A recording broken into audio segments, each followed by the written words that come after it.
Greeks, Turks, Romans, Etruscan and English ruled Sicily.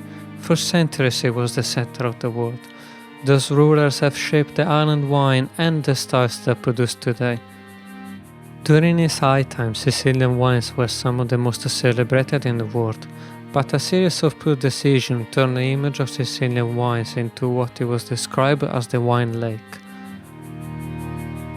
For my guests today, Francis Di Savino and Bill Nesto, authors of The World of Sicilian Wines. For them, Sicily is going through a renaissance, as they describe it, one of the most vibrant wine regions in Italy. Sicily has learned from its ancient history. In the book, they offer a comprehensive view of the island heritage, region, and grape varieties. In this episode, we will explore the early history of the island wine, the later influence of Englishmen, and how the modern wine revolution came in place. Hi, I'm Mattia Scarpazza, and this is the Looking Into Wine podcast. Wine and winemaking can be complex, but this podcast has a simple mission. We want to give you the skills and tools to harness your passion about wine. Through this series, we will shine a spotlight on some of the different regions, process, and concepts that shape the fascinating world of wine.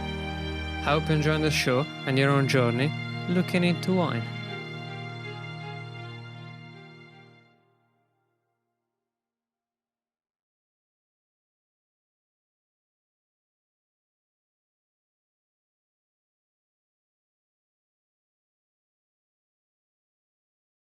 Hello, and today with me we have Bill Nesto and Francis Di Savino, co-authors of The World of Sicilian Wines. Welcome to the podcast. Thank you, Mattia. It's a pleasure to be with you. Thank you, Mattia. So what was the idea then make you start writing about the Sicilian book? I was writing for a magazine called Sante. This is a restaurant wine magazine. And I was given an assignment to write about the wines of Sicily. So we were given the opportunity to go to Sicily for a 2-week period of time. And Fran came with me. Fran is sort of also very interested in wine, and so it was a great opportunity for us to have this exploration together. And when we came back, we went all around the island. I wrote the article, and it turned out that we had the opportunity to get involved in a larger project, a book project. We talked about it, and we decided that Sicily was the best opportunity, and so that's the one we did first. We did write a book about Tuscany several years later, about Chianti Classico. Our specific inspiration for writing the book, The World of Sicilian Wine, was born out of our 2 weeks on the island. And it really was the revelation that there was an untold story that desperately and passionately needed to be told about the rebirth of Sicily's wine culture in the late 20th, early 21st century. And it was really against a backdrop of our prior experience the year before, traveling in Greece and discovering the wine road there. And in preparation for that trip, we had reread Homer's Odyssey.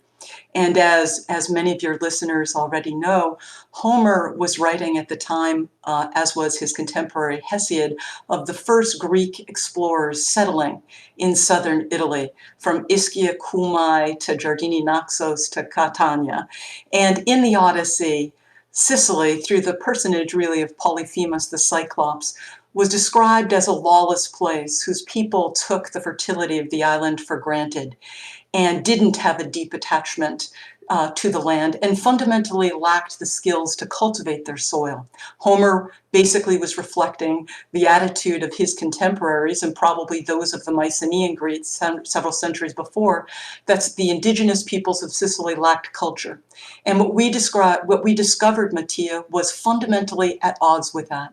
Wherever we went in Sicily, around the island and the satellite islands, we found wine growers who had a deep attachment not only to their grapevines, but to their fruit trees and all of the materia prima, the raw materials. And that was the true inspiration. We thought that story had to be told.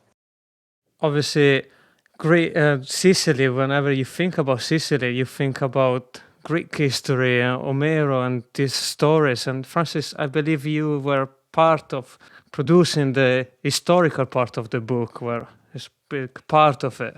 And throughout the book, I can see in the history part, I could see like there was a lot of different people coming into Sicily and giving different input to what the wines were and the different approach to the wines. And then I can see, like, I could think of the Romans and the Normans. What was their input into the winemaking? Yes, well, from the beginning, Bill and I were committed to telling the story of Sicily and its wine culture, not only from its earliest known beginnings, but also from a multidisciplinary perspective.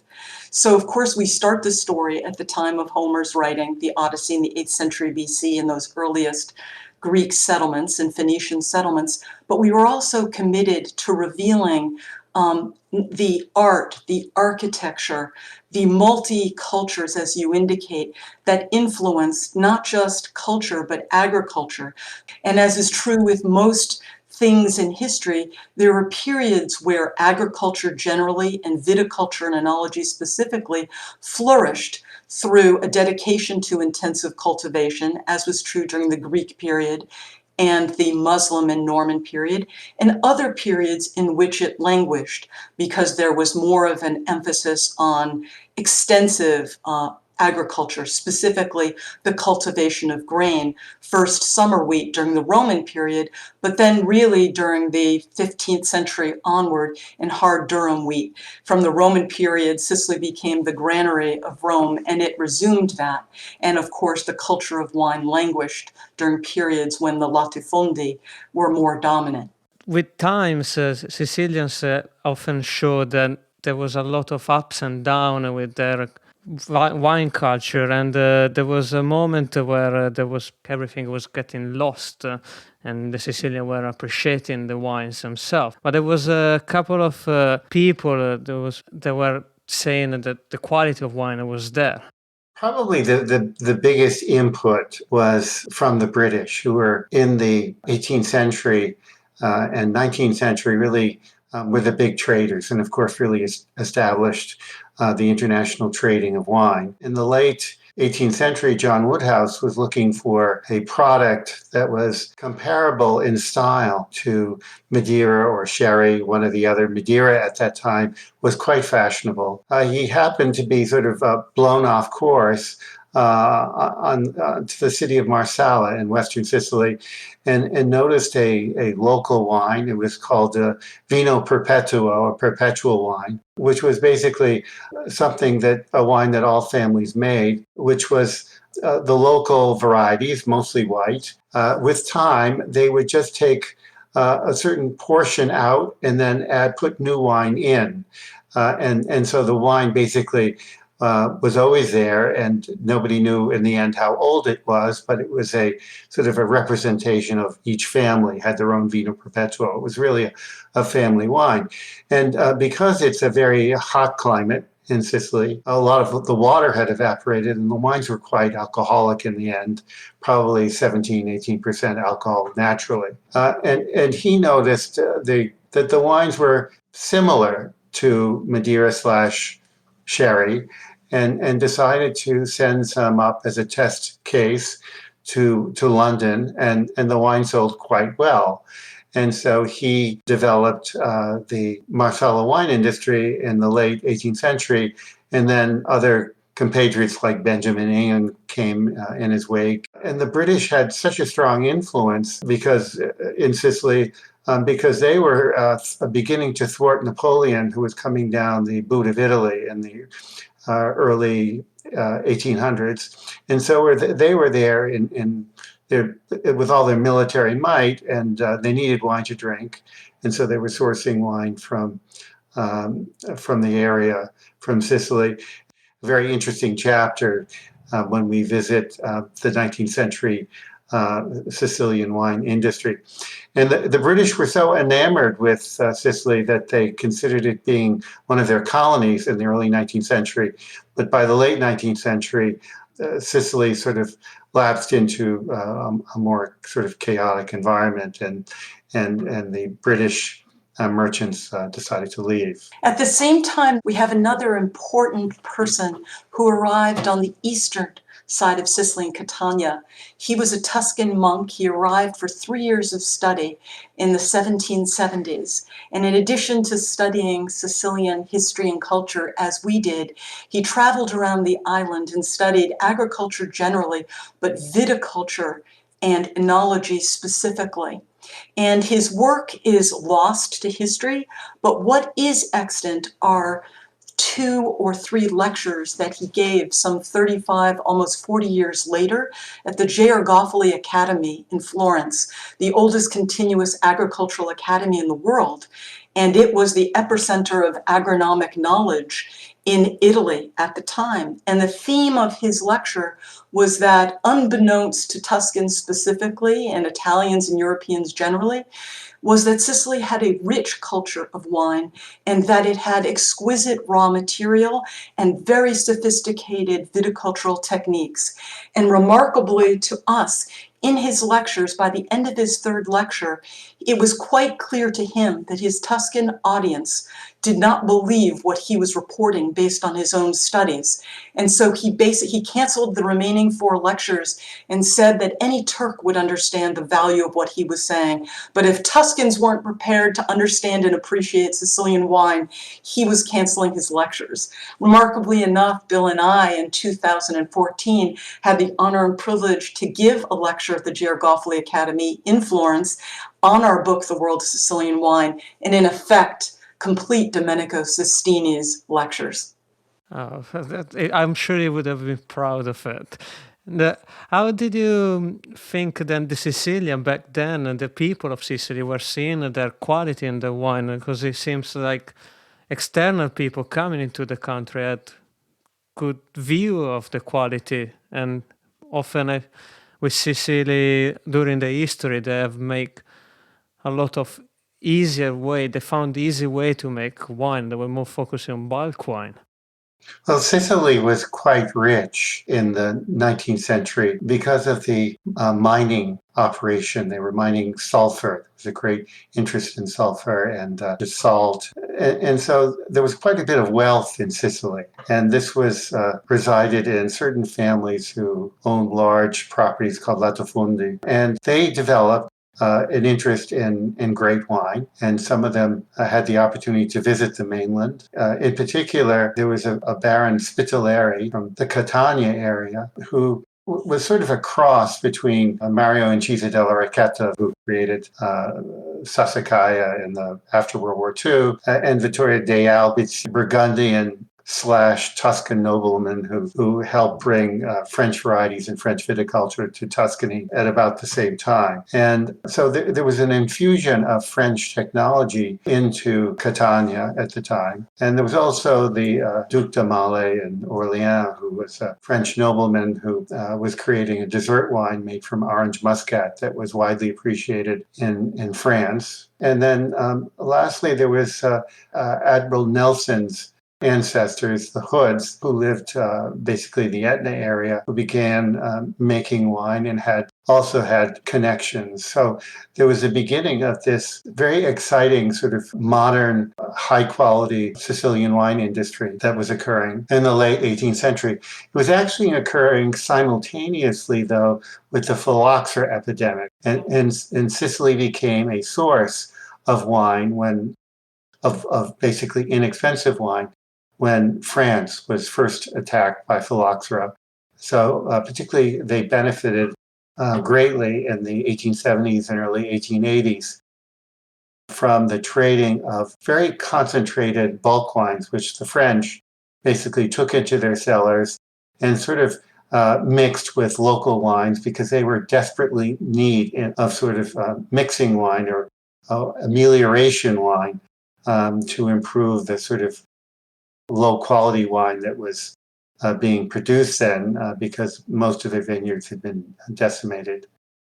So that helped provide a lot of income into Sicily. This production of wine was during the time of Marsala was also going down in quality, or was it at the same time Marsala was still as functional in England as it was. Marsala, the quality of there still is great Marsala around, but it's very hard to find. Marco de Bartoli, Pellegrino, and there's several producers, Martinez, who still make great Marsala. It's hard to find. But there was a lot of great Marsala in the mid-19th century. But by the late 19th century, as the British moved out, smaller Sicilian merchants moved in, and gradually they started adding sort of fruits and other concoctions, coffee and cream to Marsala, and it became basically known as a cooking wine. And the image of Marsala was badly hurt by the early 20th century. Also, by that time, the raw materials for Marsala were also being hit by phylloxera. The phylloxera epidemic really devastated Sicily. Although it began in 1880, its true period of devastation, of great devastation, was the early 20th century. And so the Marseillais merchants had to go far and wide in Sicily to get raw materials, and the quality went down for that reason too. This is early 18th century, and the quality was it was in a bleak moment of Sicily as a quality. And then there was a moment where Sicily in the late 1950, when there was a boom of the cooperatives and the lake wines. How did that come out? Well, Sicily came out of World War II, and the wine industry sort of picked up again.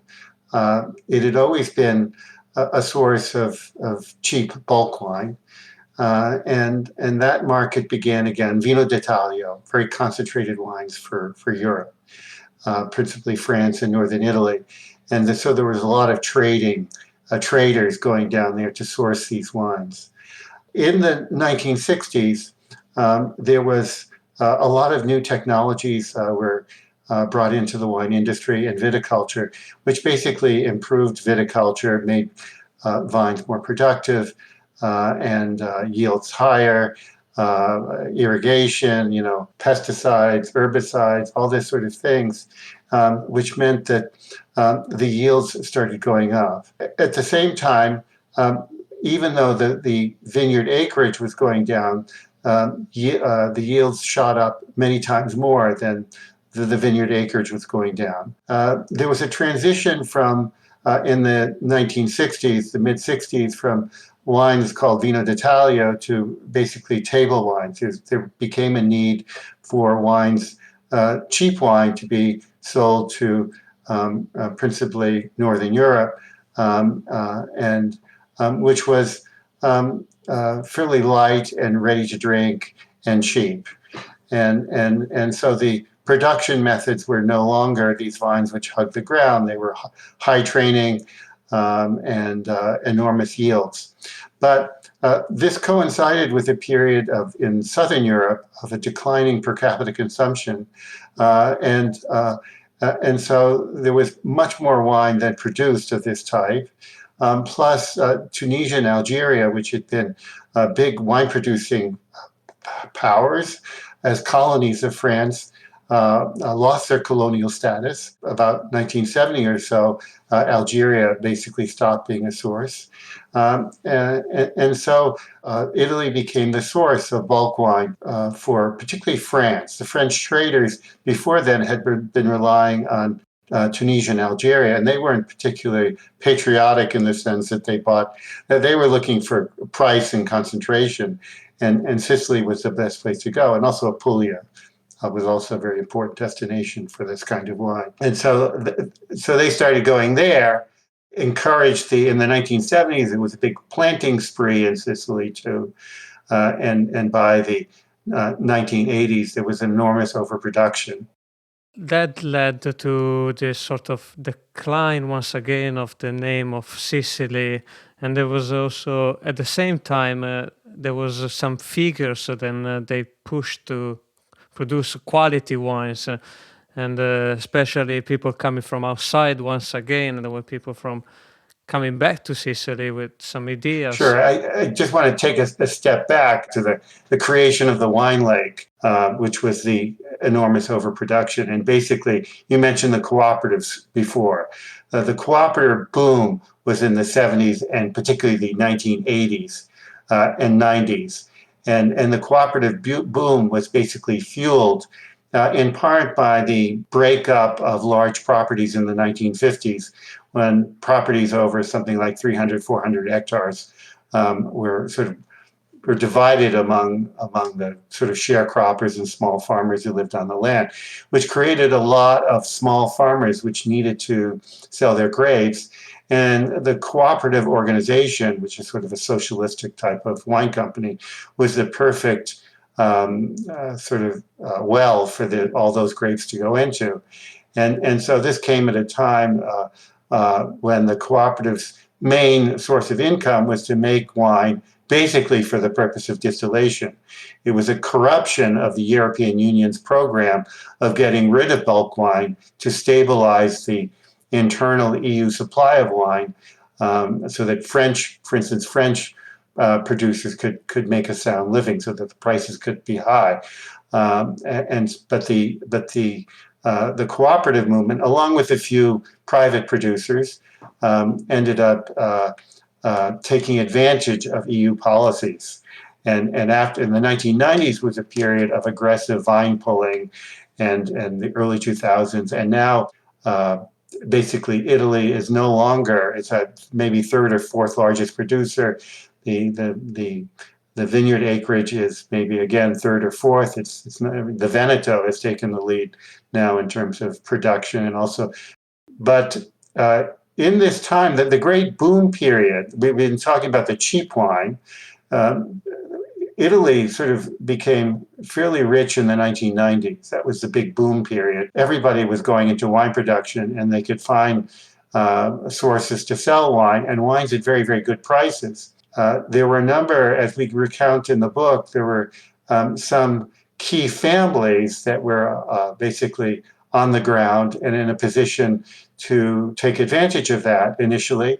And there was one organization called the IRVV, which was an association which had Diego Planeta as their president, and Diego brought in some excellent consulting help to the Scienza in the agrarian side, and Giacomo Taccas, for example, in the enological side, and helped provide some scientific basis for the quality of Sicilian wine for the international market. And some of this had to do with introducing foreign grape varieties. Diego Planeta felt that the external world would only take Sicilian wine seriously if they could compare it with their own wines. So hence you had, Cabernet, Chardonnay, et cetera, coming into the mix. So that was the period when the beginning of what I would call the modern period, the 1990s. Sicily is a great canvas for this basically renaissance of the 1990s, for this to occur, because it's an island, and it's sort of a country unto itself, or with various climates, and it has great natural resources in terms of genetic resources, in terms of indigenous grape varieties. So it was sort of a perfect environment for this Rinascita to occur. This Renaissance sort of somewhat paralleled what Tuscany was going through in the 1970s, when you had the same sort of wave of French technology coming in. Taccas was very active then, and continued to be active, but you had some of the same sort of things going on in Tuscany in the 1970s that occurred in Sicily in the 1990s and early 2000s.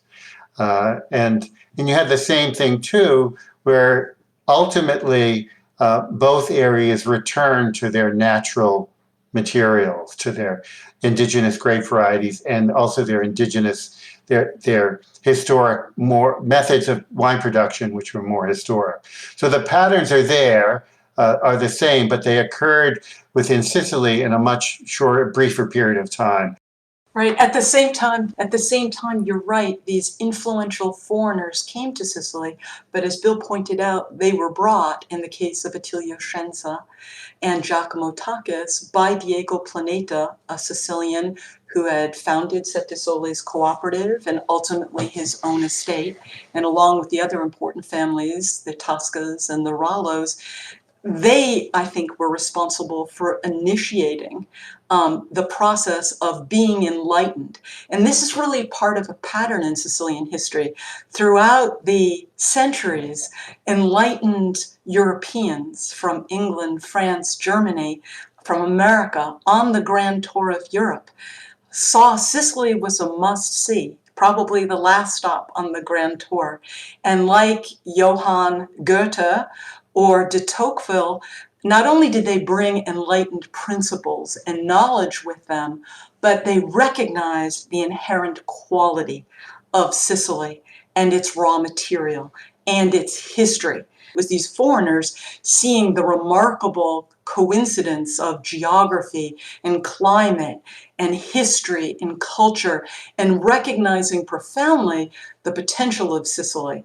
And thus, of course, you also had the wave of producers who came to Etna and to the Val di Noto, like Franchetti or Mazzei, with these same ideas and recognition of quality and its potential. So it was Planeta with the institute, the regional institute, who wanted to push to increase the quality and bring in consultants from outside and pushing the quality. As you said, it was at the beginning they wanted to plant more international, they wanted to focus more international grape variety. And then you said in the book that he wanted, with times people will recognize Sicily as other grape variety, with his own grape variety, which sort of is coming up now. Takis felt it was his mission to identify the grape varieties with promise for the international market. And he identified Nero d'Avola, but just like when he was in Tuscany, he took Sangiovese and added Cabernet and Merlot and eventually Syrah to it. He more or less did the same thing with Nero d'Avola. And just like he did in Tuscany, he added oak as well, new oak. He did the same thing with Nero d'Avola. But he did not think highly of Nerello Mascalese, which is sort of the darling variety now, which of course makes a pale, very astringent wine. And for white grapes, he liked a blend of Catarratto in Inzolio, and one sort of helped balance the other. Catarratto giving acidity, Inzolio giving body and more perfume. And he liked Grillo by itself. He thought Grillo had promise as a variety and even began, but he was not a fan, for instance, of Caracante. Caracante he didn't like. He wasn't a fan of Etna wines. So. That's right. He actually thought that Pinot Noir was the great wine of Etna. You know, indigenous consultants on Etna, like Salvo Foti, I'm sure his eyebrows rose when Takis came to visit and said that Nerello Mascalese and Caracante were not promising grape varieties. At the same time, Mattia, there was an evolution at the IRVV. Diego Planeta was succeeded by Marco de Bartoli as the director of the IRVV. And Marco de Bartoli, as probably one would expect if you know his history, was dedicated to the rediscovery and the valorization of indigenous vine varieties. And probably beginning with Diego Planeta, but it was certainly strengthened by Marco de Bartoli, there were, I think, serious efforts made island-wide to study and assess indigenous varieties. We write about in the book the hundreds of micro-vinifications that took place at the Spadafora estate near Palermo. And then under the directorship of Dario Cartaballotto, who was the then head of Sicily's Department of Agriculture, there was a probably decade-long serious study island-wide among agronomists and enologists to assess vine varieties, not just those known to the wine world, but also lost indigenous varieties called reliqui, And so there was this evolution of thinking among Sicilians themselves about the value of their indigenous vine varieties. And as we write about in the book, it was, I think, a quest among them, and still is, to express the identity of their island in the same way that Sicily's great writers, like Pirandello and Quasimodo, valorized their island by writing about its history, its past, but also, the island's true character in their own time. And that is what Sicilian's winemakers. You can see it now. You can see now how there's a beautiful, especially in London. I can see there's a lot of new grape, a new producer coming out from Sicily, native Sicilian producing different grape variety. I can think of, as you say, Frappato from Vittoria or Perricone. You can start see this buzz in Sicily, and when you decided to, because Sicily is such a vast area, and there's a word, as you in the title of the book, is a word himself, and how did you decide to separate the different regions? How do you thought to separate in it? We always like to go back to history, and we wanted to go back to something more historical, because we felt that would teach people about the history of the island, and that's important not only for the world, but it's important for Sicilians to understand their own history, embed it in their wines and culture. And so we use the ancient historic three valleys. So we went back to the period really of Muslim occupation and control of the island, and then Norman control. And the Muslims had divided Sicily into three walis. It really does not mean valley, it's an administrative area, but in Italian it's a val. So Val di Marsala we used, obviously, and broke it into sub-areas to explore. Western Sicily, which was more firmly under Muslim control, and then Val di Noto was the southeast, and then Val d'Emone is the northeast of the island, including Etna and Messina.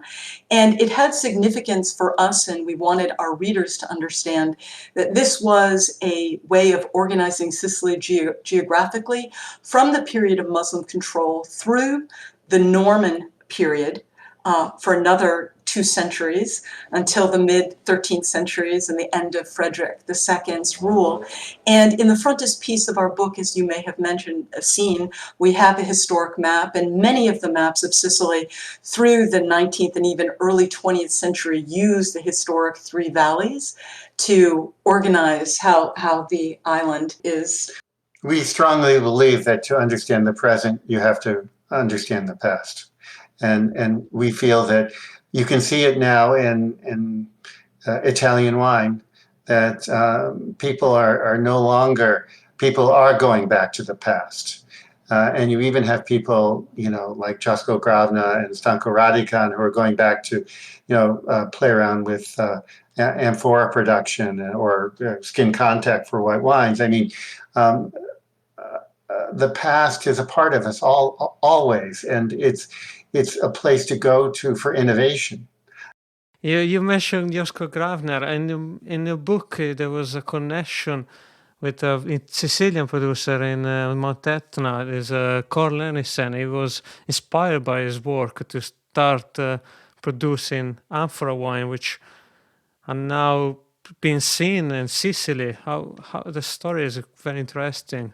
The two areas of creativity in Italy have been Friuli on the Slovenian border and Sicily. Those are the two areas which have been the most innovative. It would be good to try and figure out why, but it's really true. In the early 2000s, there was a sort of a group of wine producers and wine conoscenti who met regularly, and Josko Gravner and the Acapinti and Giusto Acapinti, Giulia,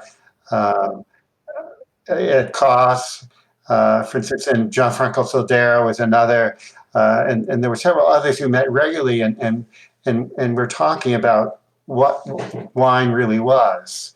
And they were incredibly curious, and it was that group which helped steer some of the interest towards bringing in the whole concept of the skin of the grape being essential to the identity of wine was an important concept there, and the French really perfected fermentation, and the southwestern Germans perfected the fermentation without the skin, white wine production, and they were far ahead of any other area until the 1970s and 1980s. At that time, this group wanted to bring skin contact back into white wine production. They were also sick and tired of French barrique. So they were looking for another vessel to play around with, and Fora was the key product there. And it was also the sort of beginning of the natural winemaking sort of interest in Italy as well. What can we do to stabilize wine without the use of sulfites? Had to do with lees contact and the correct use of oxygen, etc. So there was a lot of creativity, and these areas of creativities were in Friuli and in Sicily. In Sicily, they were basically, Cornelissen was working very closely with Kos. They were quite friendly. There was also one person in Panteleria who was making basically Zabibo wines. You could read about it in a book, but so Cornelissen was a great communicator. That's why he speaks English. He knows how to excite people when he talks. And his wines he learned how to make wine when he was a winemaker.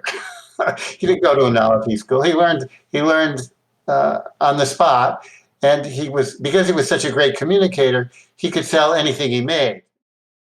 There was other people coming in that time as well. You mentioned earlier Franchetti, for instance, or you mentioned other producer. Mark de Grazia, very importantly. Mark de Grazia and Etna. And what fascinating is about Sicily, they produce such an array of style now, and it's very it's very diverse. It's so difficult to pinpoint on everything.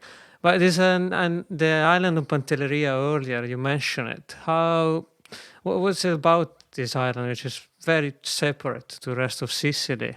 What sort of wine they make there? Well, before wine, they had a great reputation for raisins because it's a perfect environment for raisin production. And also it was for a much longer time controlled by the Muslims. And so winemaking was not something to be desired in that culture.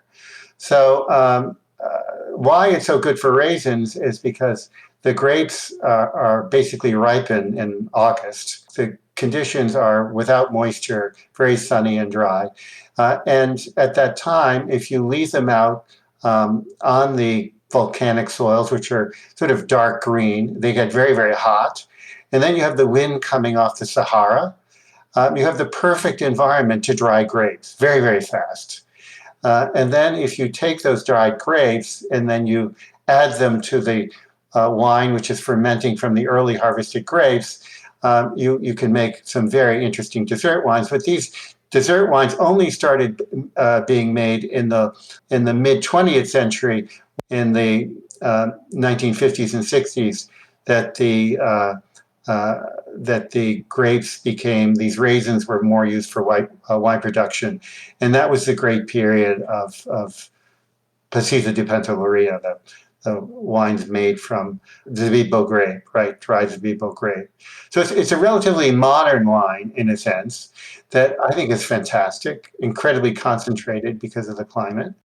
I mean, there is some very good dry Zabibo from the island, but I don't think there's much else. I mean, people have played with Grenache, some hot climate red varieties, Carignano. I know there is some experimentation with sparkling wine. I heard some. Etna now is the hub, is the spark of interest. But for you, what other region you think are coming up in Sicily, or what will be the new people, where people is going to look for? For white wines, there's a great interest in Grillo. And this interest has been sort of increasing since the early 2000s because it's seen as the signature variety, white variety of Sicily that can be alongside Nero d'Avola. And both these varieties, I think, should be explored in terms of, instead of looking at them as island-wide varieties, given the fact that the climate, the topography, and the culture vary so much from different parts of Sicily, that these varieties have different expressions in different areas. So I think we go into this quite a bit with Nero d'Avola.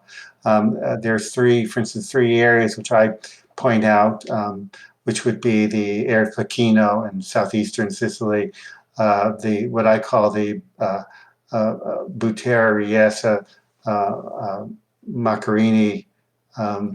Mazzarino triangle, which is north of Gela, and also in the center of Sicily, where Feuda Montoni and Regaleali is. Those are the three areas which make three distinct styles of Nero d'Avola, and I think that should be appreciated. I don't think it really is appreciated yet, and I think for Grillo, you can take more sort of higher elevation sort of sites, which tend to make fresher, lighter wines, or you can take coastal sites, particularly on the western coast, and you can also alter the production techniques with the you can either have make it sort of in modern white wine vinification, have very short maceration time, and make a light, fresh wine, or you can have a longer maceration on the skins and have more oxidation and make a more concentrated, more textural wine. So there are various things which can be explored with Grillo. I also think Catarratto could be interesting. It's a variety which has its origin in the highlands of Sicily, and there's some very interesting high elevation Catarratto produced in the Valle Lunga area. Castelluccio Miano, for instance, and Montoni make interesting high elevation Catarratto wines, which are sort of Riesling-esque. In addition, I would add probably Ceresuolo di Vittoria in the Val di Noto, because there are some cultural attributes of the Val di Noto that are being increasingly recognized throughout, not just Italy, but throughout Europe, which is to say you have the 8 or 9 historic towns that constitute the UNESCO World Heritage Site, representing the culmination of Baroque architecture in the Southeast, that it produces a beautiful marriage between Nero d'Avola and Frappato to produce an elegant wine which is very food friendly. We see a lot of interest and passion for that region as well. The only grape variety that was developed for dry white wines beyond Caricante, because the ones out in the west, Catarratto, Inzalia were basically, and Grillo was basically destined for Marsala production, which was to be fortified, is Albanello, which was planted throughout southeast Sicily and really focused in the area of Pechino and Siracusa. It's being restored by Sebastiano Gulino, who's a producer in Siracusa, makes a very interesting Albanello wine, and also Arianna Acupinti makes a Albanello wine, which is I believe blended with Zibibbo. But I think Albanello could be an interesting variety to sort of restore. And then there's Nocera. There's Nocera in the Milazzo area, which has a great history, pre-phylloxera as a sort of a blending wine. And Planeta now is trying to bring back that wine in the Milazzo area, and he's basically making a Mamartino, which is an ancient Roman cru. That's the name of the appellation. They've taken the name from the Roman cru, and putting a fair amount of Nocera in it in the hope of having Nocera be developed, because grape varieties have to be brought up and over time and improved to make wines that the market likes. And so I'm interested to see where Nocera goes. I guess I would also add probably Faro. Faro obviously excited the gastronome Veronelli, right? Particularly through the work of Salvatore Geraci. And I think probably with time, that will develop and be seen as an exciting place for red wine as well. Faro just north of Etna. Correct. Close climate to Etna. So they also have a bit of Nerello Mascalese there. That's right. Right. Mixed with Nocera, and also Nera d'Avola too is in the mix. Nera d'Avola ended up post the 1980s. Nera d'Avola ended up going all over the islands. Before, it was just located in southeastern Sicily, but it really went all over the place. The last question: what do you think for Marsala? Do you think it can change its image? Or is it? I know there are, like you mentioned earlier, Marco de Bartoli. There are a few producers focusing on the quality production of Marsala. Can that be brought up despite of 45 wine, and now it's not very cool? You know, it's hard to find great Marsala. The star genre and the pure is called Vergine, which is basically made without additions. It's just by itself. And then the other types of Marsala all have various additions, like sherry has. So it's the Vergine, which is dry, which I think deserves the focus of most connoisseurs. Marco de Bartoli's wines are quite expensive. Vecchio Semperi is fairly expensive. It's a blend of older Vergines. When we were in Marsala, we visited Giacomo Ansaldi, for instance, who has his own little nursery of Vino Perpetui, which are basically the archetypal wine on which Marsala was built. And actually, Vecchio Semperi is a type of Vino Perpetuo, since alcohol isn't added to sort of stabilize it. So I wish it could come back.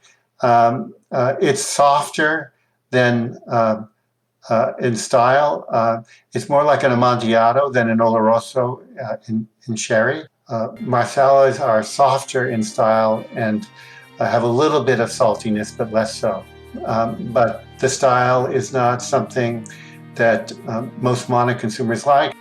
That was Bill Nesto and Francis Di Savino on the co-authors of The World of Sicilian Wines. They talk us about history and new places about Sicily. Thank you so much for being so kind and spending so much time with me today. You're welcome, Mattia. You know, it was a pleasure for us to have this conversation with you, someone who really has a passion and a deep interest and a deep knowledge of Italian wines, and particularly Sicilian wines, which is actually very rare for us to experience someone with this kind of caliber of knowledge. And it was really a pleasure for us to talk to you. Mattia, we thank you and your listeners for looking into the world of Sicilian wine. Grazie mille. Alla prossima.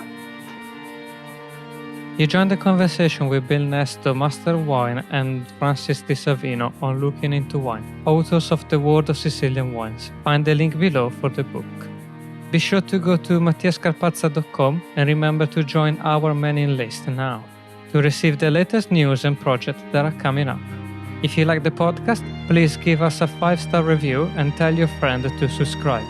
We are available on Apple Podcasts, Spotify, iHeartMusic, and every major listening app, as well as at mattiascarpazza.com, where you can listen the podcast freely and earlier. A special thanks to today's guests, Bill Nesto and Francis Di Savino.